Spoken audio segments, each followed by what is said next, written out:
Hi guys, good morning. Ako po si Bobet Roberto.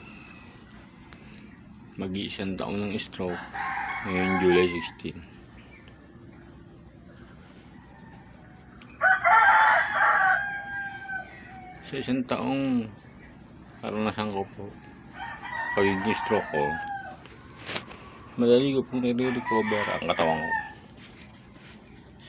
Sa pag-iilot ko sa aking sarili, sa aking kamay.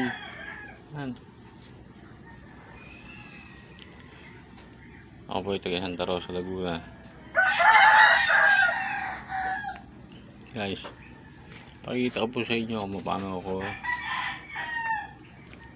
nakaka-recover ng maaga sa mga susunod kong video. Wala pa po akong isang taon, pero pagbuhat na po ako ng balde. Ang paa ko, hinihilot ko rin po, makikita nyo rin po yan. Nakakalundag na rin po ako, nakakatalon-talon. Yan. Ang mga kinakain ko po ay mga super vegetable herbal medicine. Yan, mga gulay at gamot sa ating katawan na kailangan ng katawan ng mga nai-stroke at may mga sakit na diabetes yan guys, mga high blood. Yan po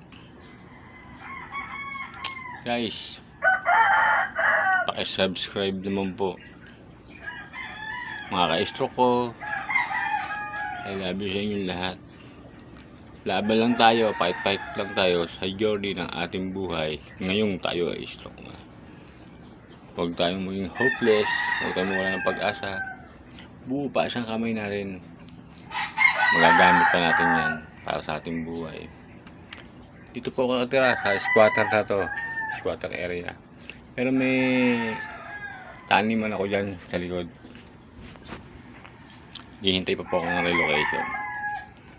Hey guys, maraming salamat. Paki-subscribe naman po. I love you all sa mga ka-stroke ko.